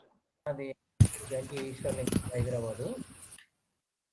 మనుషులు కోతుల నుంచి చింపాంజీ వచ్చారు అని మనం సైన్స్ చెప్తుంది. ఆస్తికులు మేమంటారు దేవుని సృష్టి అంటారు. అయితే కోతులు ఇప్పుడు కూడా ఉన్నాయి, చింపాంజీలు అలాగే ఉన్నాయి, మనుషులు ఇలా ఉన్నాయి, ఇలా ఇదేంటిది అని అడుగుతున్నారు కొంతమంది క్వశ్చన్స్. ఒకసారి క్వశ్చన్ చెప్తాను. కోతులు మానవ పరిణామ క్రమము కోతు నుంచి చింపాంజీ నుంచి వచ్చిందని మన సైన్స్ ద్వారా మనం తెలుసుకుంటున్నాము. కానీ మిగతా వాళ్ళు ఏమంటున్నారంటే ఆస్తికులు, మరి కోతు నుంచి చింపాంజీ నుంచి వస్తే చింపాంజీలు ఇప్పుడు కూడా జూలో కనిపిస్తున్నాయి, కోతులు చింపాంజీలు కనిపిస్తున్నాయి, మనుషులు మనకు కనిపిస్తున్నాయి, అవి ఎందుకు చేంజ్ కాలేదు అనే క్వశ్చన్ వస్తుంది. నా ప్రశ్న. ఓకే అండి, యా, ఇది చాలా సాధారణంగా అడిగేటటువంటి ప్రశ్ననే. అది బహుశా దీన్ని అదే ఇలాంటి వాటికి నేను ఒకసారి ఈ ఏమంటాను సైన్స్ పాపులరైజేషన్స్ అంటాం కదా, అందరికీ అర్థమయ్యేలాగా వివరించడానికంటూ సైంటిస్టులు కాని వాళ్ళు కూడా మామూలుగా సైంటిస్టులు వచ్చి ఇట్లాంటివి చెప్పరు. సైంటిస్ట్ కాని వాళ్ళే ఇట్లాంటివి మనం పాపులరైజ్ చేస్తూ ఉంటారు అనమాట సైన్స్ని. అలాంటప్పుడు దొరలేటటువంటి చిన్న చిన్న తప్పులు అనమాట. యాక్చువల్గా డార్విన్ పరిణామం, అదే ఆరిజిన్ ఆఫ్ స్పెసీస్ అన్న పుస్తకం ఇప్పుడు చూపించాను కదా, ఆ పుస్తకం చదివితే ఆ పుస్తకంలో ఎక్కడ కోతి నుంచి మనిషి వచ్చాడు అని చెప్పలేదు. బట్ అన్ని జీవులకి ఒకప్పుడు లింక్ ఉంది అని చెప్పాడు, అంతేగాని కోతి నుంచి మనిషి అంటే దాన్ని పాపులరైజ్ చేయడానికి మనుషులు వివరించేటప్పుడు అంతా కోతి నుంచి వచ్చాడు మనిషి అన్నట్లుగా చెప్పేస్తూ ఉంటారు. అది అలా చెప్పడం తప్పు. మొట్టమొదట అక్కడే జరిగింది అనమాట. అంటే ఈ సైన్స్ పాపులరైజ్ చేసే వాళ్ళు చెప్పటంలోనే తప్పు జరిగింది. కనుక చెప్పాల్సింది ఎట్లాగా అంటే, మనుషులైనా కానీ, కోతులైనా కానీ, కుక్కలైనా కానీ, పందులైనా కూడా అన్నిటికీ ఒక మూలం ఉంది. ఒకప్పుడు ఒక జీవి పుట్టి ఆ జీవి పరిణామం చెందుతూ అనేక రకాలైనటువంటి ఫార్మ్స్ లో మనము ఒకటి, వాళ్ళు అది ఆ కోతి అన్నది కూడా ఒకటి. కాకపోతే ఆ పరిణామంలో నేను ఇంతకుముందు చూపించిన దాని ప్రకారము, ఫర్ ఎగ్జాంపుల్ మళ్ళీ స్క్రీన్ షేర్ చేయాలా, అది గుర్తుంది కదా, ఒక టేబుల్ చూపించాను మన ఫ్యామిలీ ఎలా ఉంటుంది అని. అందులో ఏమని చెప్పాము, మనిషి అన్నది లక్షణాల ప్రకారం చూసుకుంటూ వెళ్తే మిగతా కోతులు మనలాగే కనిపిస్తాయి, కాబట్టి ఇవన్నీ ఒక గ్రూపు. ఆ తర్వాత కోతులు లాగానే మిగతా జంతువులు కూడా 4 కాళ్ళు ఉన్నాయి, పాలిస్తాయి, కాబట్టి పాలిచ్చే జంతువులన్నీ ఒక గ్రూపు. మిగతా జంతువులు పాలు ఇవ్వవు కదా, కాబట్టి అది వేరే గ్రూపు. ఇట్లా పరిణామ క్రమంలో విడిపోతూ వచ్చాయన్నమాట. ఆ విడిపోవటంలో జరిగినటువంటి అదే ఇప్పుడు ఫర్ ఎగ్జాంపుల్ మనం ఇట్లా ఆర్గ్యూ చేసే వాళ్ళే మనుషులంతా ఒకే జాతి అంటారు కదా. ఇప్పుడు మనుషులంతా ఒకే జాతి అయినప్పుడు ఈ నల్లోళ్ళు, తెల్లోళ్ళు, పచ్చోళ్ళు, ఇట్లా పొట్టోళ్ళు, పొడుగోళ్ళు వీళ్ళంతా ఎట్లా తయారయ్యారు? అంతా ఒకే జాతే కదా అని ఒప్పుకుంటారు కదా. దీన్ని వ్యతిరేకించే వాళ్ళు కనీసం మనుషులంతా కూడా ఒకే జాతి కాదు అని వాదించే వాళ్ళు వేరే ఉన్నారు, వాళ్ళని పక్కన పెడదాము. కనీసం మనుషులంతా ఒక జాతి అని ఒప్పుకునే మనుషులంతా ఉన్నారు కదా, వాళ్ళు ఎట్లా ఇప్పుడు నల్లోళ్ళు, తెల్లవాళ్ళు, పొట్టివాళ్ళు, పొడుగు వాళ్ళు, లావుటోళ్ళు, ఇట్లా గడ్డం ఉండేవాళ్ళు, గడ్డం లేని వాళ్ళు, పొట్టి జుట్టు వాళ్ళు, పొడవు జుట్టు, ఇట్లా ఎట్లా వచ్చారు? ఇదంతా కూడా పరిణామంలో భాగమే. ఒక్కొక్క వాతావరణ పరిస్థితుల్లో ఒక్కొక్క విధమైనటువంటి శరీర నిర్మాణమో లేకుంటే దోహదం చేసేటటువంటి పరిస్థితుల్లో చర్మం యొక్క రంగు మారటము, జుట్టు రంగు మారటము, లేదా కళ్ళ రంగు మారటము, ఇవన్నీ జరుగుతూ ఉంటాయి అన్నమాట. ఆ పరిణామంలోనే మనము వెనక్కి తీసుకుంటూ వెళ్తే మనుషులంతా ఒక్కటే అన్నట్లుగానే, ఆ విధంగా చెప్పాలంటే డార్విన్ ఈ మతం వాళ్ళు చెప్తుంటారు కదా, మనుషులంతా ఒక్కటే అని మేము ముందు చెప్పాము అది ఇది అని చెప్పి, అంతకంటే ఈయన ముందుకు వెళ్ళి జీవులంతా ఒక్కటే అన్నటువంటి పరమ సత్యాన్ని తీసుకొచ్చినటువంటి మహానుభావుడిగా ఇతన్ని చెప్పుకోవాలి మనం. ఆన్సర్ వచ్చింది అనుకుంటాను. Thank you sir.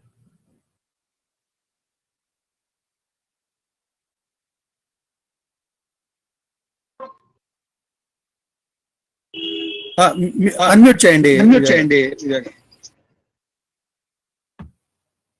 ఇంకా ఎవరైనా క్వశ్చన్స్ అడగాలనుకుంటే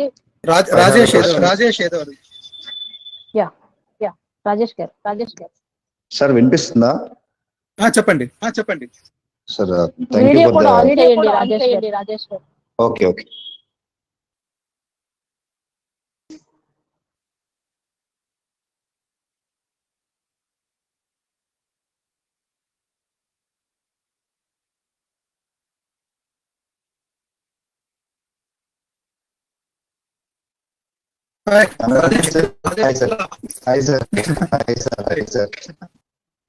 ఫెంటాస్టిక్ సార్, మొత్తంతో వింటూ ఉన్నాను, ఏం మాలేదు.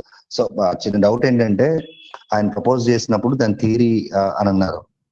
బట్ ఇన్ని ఫ్యాక్ట్స్ వచ్చిన తర్వాత అండి, ఏవైతే ఆయన మిస్సింగ్ లింక్స్ వదిలేశారో అవన్నీ ఈ రోజు అంటే ఆయన టైంకి జీన్ తెలీదు, జీన్ లేకుండా ప్రపోజ్ చేశారు. బట్ జెనెటికల్ గా కూడా డెవలప్ అయిన తర్వాత ఇప్పుడు వచ్చి చార్లెస్ డార్విన్ థియరీలో ఒక్క చిన్న పొరపాటు పట్టుకోలేకపోయారు. అన్ని సింగ్లింగ్స్ ఎస్టాబ్లిష్ అయిపోయినాయి. సో ఇప్పటికీ దీని ఫ్యాక్ట్ అని ఎందుకు చెప్పలేకపోతున్నాం మనం? ఇంకా థియరీ అనే దశలోనే ఎందుకు ఉంది? Why it cannot build? లేదండి, ఫ్యాక్ట్ అనే పదాన్ని మనం ఒక అబ్జర్వేషన్ దానికి మాత్రమే వాడతామండి. కొంచెం ఇది మ్యూట్ చేయగలరా? ఎకో వస్తుంది. ఈ ఫ్యాక్ట్స్ అనే హలో ఎకో వస్తుంది. ఎవరు కాదండి, ఎవరో ఆడియో ఆన్ చేస్తున్నారు, కొంచెం స్టాప్ చేయండి చూసుకొని. రాజేష్ గారి ప్రాబ్లం కాదని అర్థమవుతుంది. ఇది ఎకో వస్తుంది. Are you able to hear me properly? Yes sir, perfectly clear. No echo. No echo, you are perfect. All right, okay then. So అదే ఫ్యాక్ట్ అన్న పదము ఇప్పుడు అబ్జర్వేషన్స్ మాత్రమే వాడతాము. రాజేష్ గారు మీరే మ్యూట్ లో.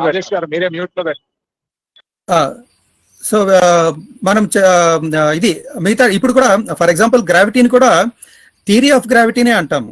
It is not fact of gravity అని, అంటే పదంలో అది వాడే విధానం వేరే, అంతేగాని అది అంటే ఫ్యాక్ట్ అంటేనే నిజము, థియరీ అంటే నిజం కాదు, అటువంటి అర్థం ఏమీ లేదు.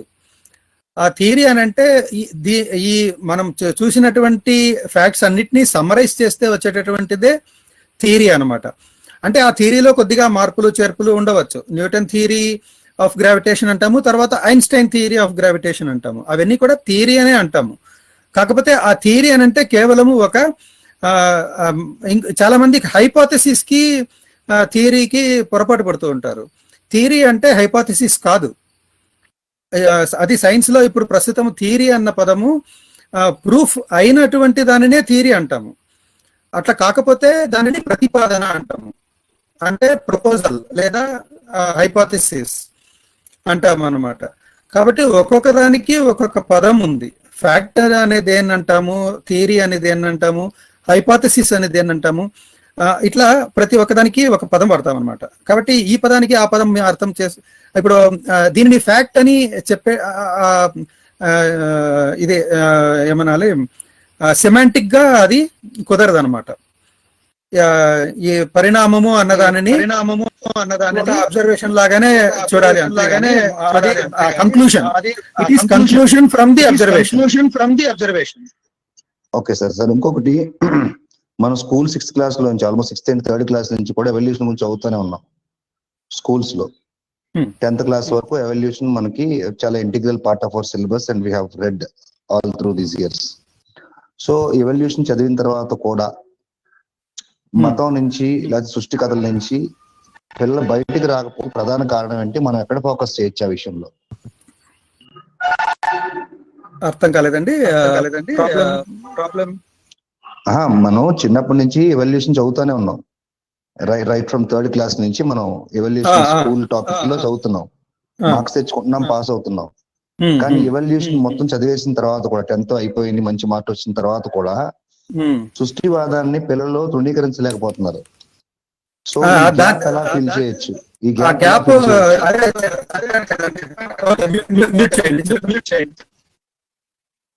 ఆ గ్యాప్ నిజమేనండి పాయింట్. దాని గురించి నేను ఒక చిన్న ఫేస్బుక్ పోస్ట్ ఒకటి పెట్టాను, గమనించండి. దాంట్లో ఇది మనము నేర్చుకోవడం ఎట్లా ఉందంటే స్కూళ్ళలో మార్కులు తెచ్చుకోవడానికి, అంటే పాస్ అవ్వటానికి అనమాట.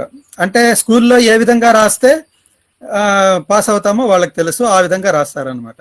కానీ ఇంటికి వచ్చిన తర్వాత ఇంటి వాళ్ళతో ఏ విధంగా చెప్తే వాళ్ళకు అనుకూలంగా ఉంటుందో ఆ మాటలు చెప్తారు, అక్కడ మార్కులు తెచ్చుకుంటారు అనమాట. సో మన జీవితం అంతా మార్కులు తెచ్చుకోవడంతోనే సరిపోతుంది అనమాట. అంటే ఎవరితో ఎలా ఉండాలో అనేటువంటి ప్రవర్తనతో మనము ఉన్నాము. మనకు అంటూ ఒక సిద్ధాంతం కానీ ఒక ప్రిన్సిపల్ కానీ ఏమీ లేదనమాట. ఒక నేను సింపుల్ గా దాన్ని ఏమని చెప్తున్నానంటే మార్కులు తెచ్చుకోవడం అని.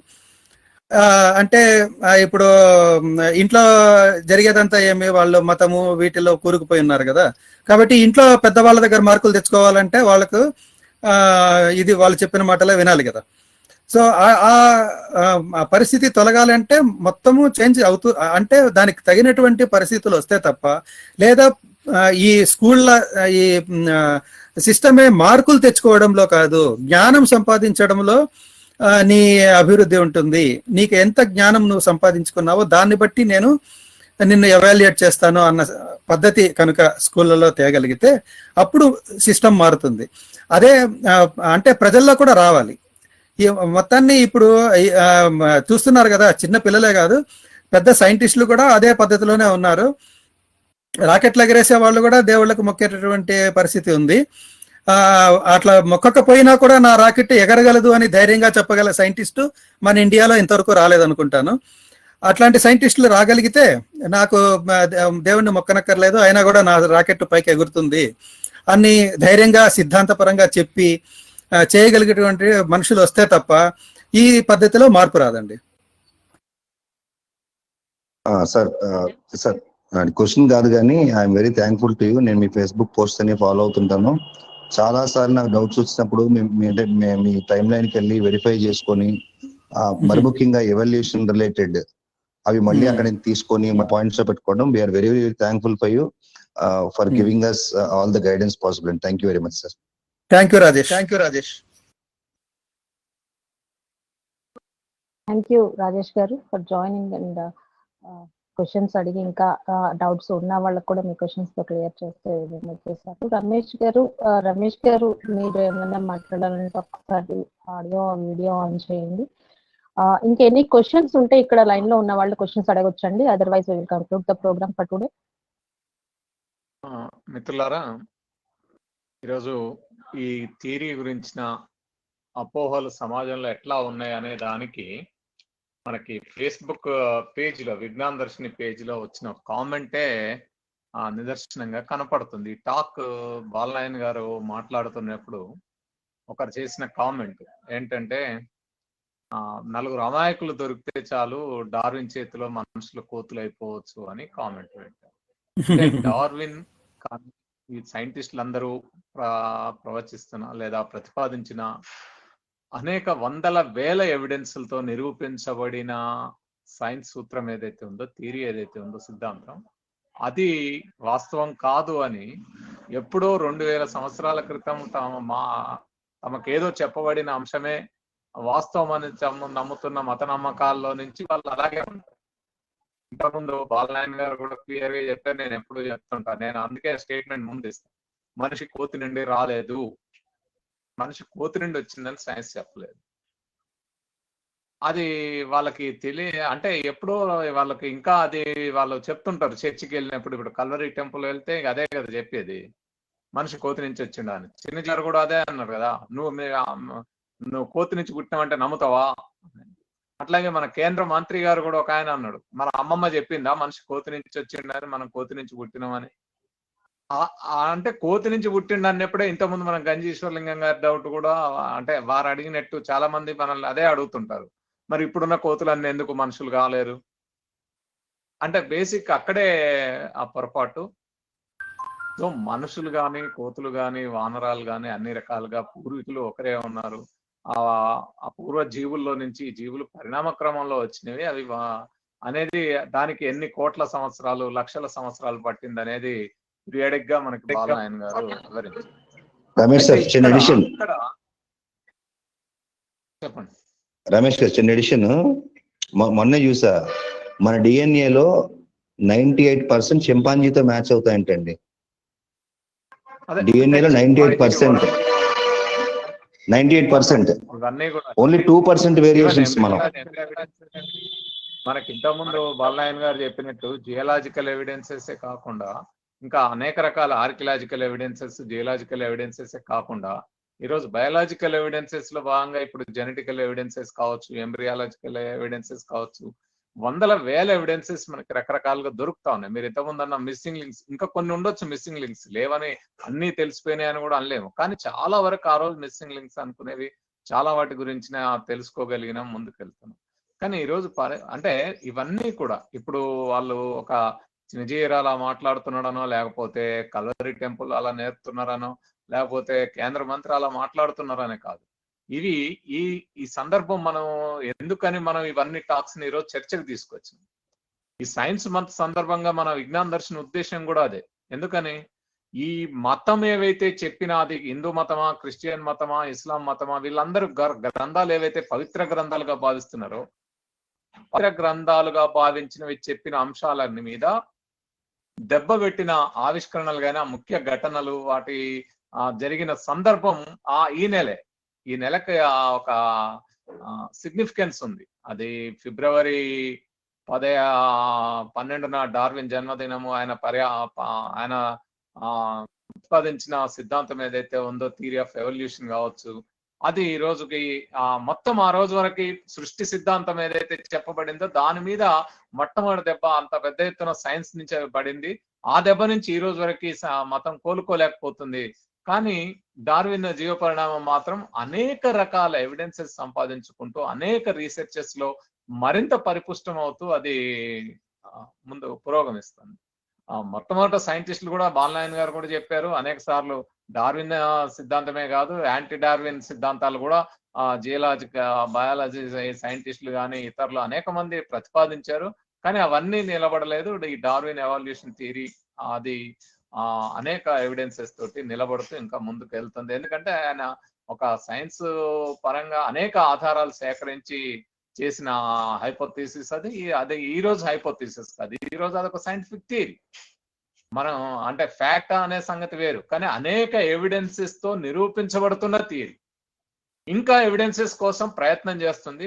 ప్రతి ఎవిడెన్స్ కూడా దాన్ని బలోపేతం చేస్తుంది తప్ప ఇంకేది కూడా యాంటీ డార్వినిస్టులుగా బయలుదేరిన, అంటే సైన్స్ లో అది ఉంటుంది కదా, ఫాల్సిఫికేషన్ అనేది ఉంటుంది. వెరిఫైబుల్ లో మనం దాన్ని కరెక్ట్ అని ప్రూవ్ చేయొచ్చు, లేదా ఫాల్స్ అని ప్రూవ్ చేయొచ్చు. వాటన్నిటిని తట్టుకొని నిలబడితేనే అది సైంటిఫిక్ థియరీ అయితే ఆ రకంగా నిలబడ్డది. సో ఆ రకంగా జీవపరిణామం, డార్విన్ జీవపరిణామం అనేది సృష్టివాదం మీద ఒక పెద్ద దెబ్బ.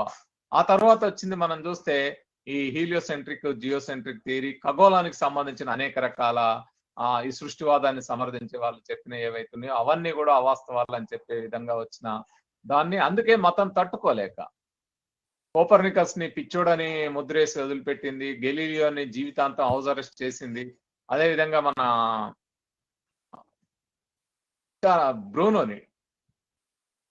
జోర్డానో బ్రూనోని ఫిబ్రవరి 17న 7 సంవత్సరాలు జైల్లో పెట్టి అత్యంత క్రూరంగా హింసించి ఫిబ్రవరి 17న సజీవ దహనం చేశారు. సైన్స్ ఒక సత్యాన్ని చెప్పినందుకు, ఒక ఫ్యాక్ట్ ని వివరించినందుకు.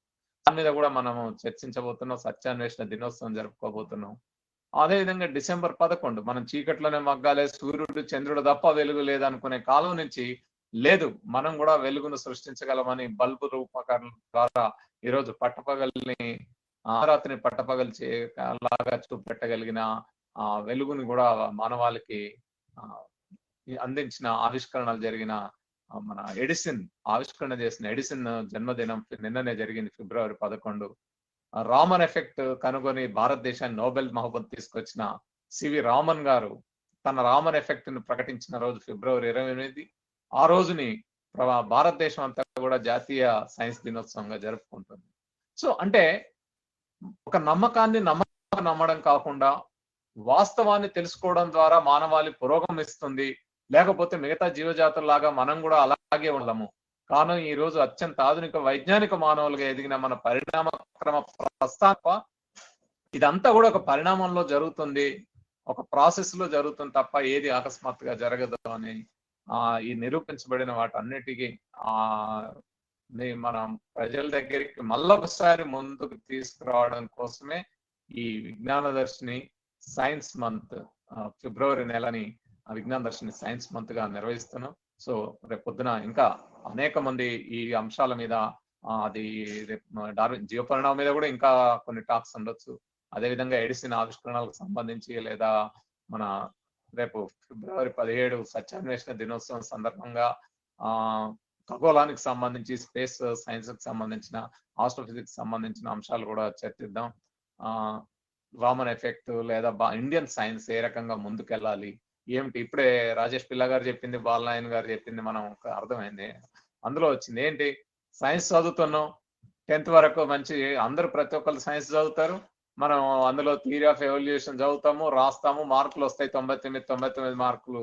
కానీ కల్వరి టెంపుల్కి వెళ్ళో లేకపోతే మళ్ళీ ఇంకో చిన్న జీఆర్ ప్రవచనాలో లేకపోతే చాగంటి కోటేశ్వరరావు విని లేకపోతే ఇంకెవరో ముల్లాదో వాక్యంలో ప్రవచనాలు వినేసి ఇదంతా వేరు, అది పరీక్షల కోసము, ఇది మార్కుల కోసము, ఇది నమ్మకాలు మాత్రం ఆ జీవితంలో అనగే ఎన్నయో వాటన్నిటిని బ్రేక్ చేస్తూ సైన్స్ మనం నేర్చుకున్న సైన్స్ నిత్య జీవితానికి అన్వయించుకోవాలనే ఆలోచనని పురికొల్పాలనే ఉద్దేశంతో ఈ టాక్స్ ఈ విజ్ఞాన దర్శిని సైన్స్ మంత్ కూడా నిర్వహిస్తున్నాం. సో బాలనాయన్ గారికి నా తరఫున ప్రత్యేకంగా ధన్యవాదాలు. ఒక మంచి టాక్ వారు ఇచ్చారు, అనేక అంశాలని చాలా సింపుల్, అంటే ఇదేం చిన్న విషయం కాదు, కోట్ల సంవత్సరాల పరిణామాన్ని ఒక గంటలో వివరించడం అనేది, దానికోసము తను ప్రిపేర్ అయ్యి పవర్ పాయింట్ ప్రజెంటేషన్ తయారు చేసుకొని అవన్నీ విపులంగా వివరించి చెప్పు. సో వారికి నా వైపు నుంచి ధన్యవాదాలు. విజయ్. థ్యాంక్ యూ అండి ఈ అవకాశం ఇచ్చినందుకు మీకు మీ ఆర్గనైజేషన్ కు. థ్యాంక్ యూ అండి, థ్యాంక్ యూ బాలనాయని గారు. మేము అడగగానే మీరు వెంటనే ఓకే చెప్పి మాకు మంచి లైవ్ ఇచ్చారు. అంటే ఇట్లా డిఫరెంట్ ఒపీనియన్స్ అనేది ముఖ్యంగా మన దేశం లాంటి దేశంలో మతం అనేది మేజర్ పార్ట్ ప్లే చేస్తుంది. విద్య అనేది పుస్తకాలకే పరిమితం అవుతుంది. అయినా చదువుకున్న వాళ్ళు కూడా ఇలాంటి క్వశ్చన్స్ ఇప్పుడు కామెంట్ సెక్షన్ లో అడిగిన క్వశ్చన్స్ లాంటి అడగడంలో ఆశ్చర్యం లేదు. సో ఏంటి, కోతుల నుంచి వస్తే కోతులు ఎలా మిగిలిన్నాయి అనే, అంటే ఇంకా వాళ్ళు బేసిక్ లెవెల్లో ఆలోచిస్తున్నారు. దానికి అంతటికీ కారణం కోతుల నుంచి వచ్చిన ప్రచారం జరగడమే మెయిన్ రీజన్ గా కనిపిస్తుంది. సో ఆ రకంగా సరే, అదే క్వశ్చన్ విధంగా చూసుకుంటే మట్టితో మనిషిని తయారు చేశారు అని చెప్తున్న మత గ్రంథాలు కూడా సమాధానం చెప్పాల్సి ఉంటుంది, ఇంకా మట్టి ఎందుకు మిగిలిందని. సో మనం సైంటిఫిక్ టెంపర్ తో సమాజాన్ని ఒక అవేర్నెస్ క్రియేట్ చేస్తూ ఆ మార్గంలో పయనిద్దాం, మన ప్రయత్నాలు మనం చేద్దాం. విజ్ఞాన దర్శిని నుండి ఇలాంటి కార్యక్రమాలు అనేకం ఉండబోతున్నాయి ఈ మంత్ లో. ఇంకా చాలా మంది గెస్టులు రాబోతున్నారు, మాట్లాడబోతున్నారు సైన్స్ కి సంబంధించిన విషయాలన్నీ కూడా. సో అందుకోసం విజ్ఞాన దర్శిని ఫిబ్రవరి నెలని సైన్స్ సెలబ్రేషన్ సైన్స్ మంత్ గా మేము డిక్లేర్ చేసి మా ప్రోగ్రామ్స్ అన్ని ప్లాన్ చేయడం జరిగింది. కీప్ జాయినింగ్ విజ్ఞాన దర్శిని. మీ క్వశ్చన్స్ ఏమైనా ఉంటే మేము టాపిక్ వైజ్ గా ఎప్పుడైతే పోస్టర్ రిలీజ్ చేసి గెస్ట్ ని అనౌన్స్ చేస్తామో అప్పటి నుంచి మీ క్వశ్చన్స్ ప్రిపేర్ చేసి పెట్టుకోండి. మనం ఎప్పుడైనా సరే ఆన్సర్ చేయడానికి రెడీగా ఉండాలి అనేది మా ఉద్దేశం. క్వశ్చన్స్ ఎంత ఎక్కువ క్వశ్చన్స్ అడిగితే అంత ఆన్సర్స్ మనం తీసుకోవచ్చు. So thank you once again for joining all of you in Facebook live and in this link also. And once again విజ్ఞాన దర్శన్ నుంచి థ్యాంక్ యూ బాలనాయని గారు అండ్ ఆల్, రాజేష్ పిల్ల గారు and all who joined here. Thank you very much. Thank you and bye Balanayan అండి. గారి thank you ma'am, thank you ma'am, Thank thank you you. So much. ఈ Thank talk you. ఇప్పటికే 1700 మందికి reach అయింది బాలనాయన్ గారి talk. Fantastic. Vignana Darshini reach చాలా high level లో ఉంటుందండి. 24 hours లో అది థౌజండ్స్ దాటిపోతుంది guarantee. So thank you for encouraging Vignana Darshini Facebook page and group also. ఇలాంటి అనేక విషయాలు మీ ముందుకు తీసుకురావడానికి మమ్మల్ని ప్రోత్సహిస్తున్న ప్రతి ఒక్కరికి ధన్యవాదాలు. Thank you.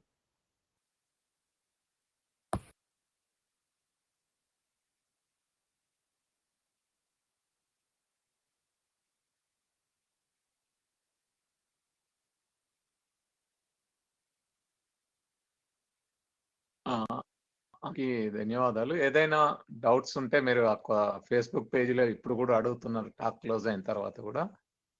బాలనాయన్ గారు కానీ, రాజేష్ పిల్ల కానీ, నేను కానీ, విజయ్ కందుకూరి కానీ ఇంకెవరైనా అక్కడ మీకు ఆన్సర్ ఇస్తారు. కామెంట్స్ లోనే ఆన్సర్ వస్తుంది. Thank you.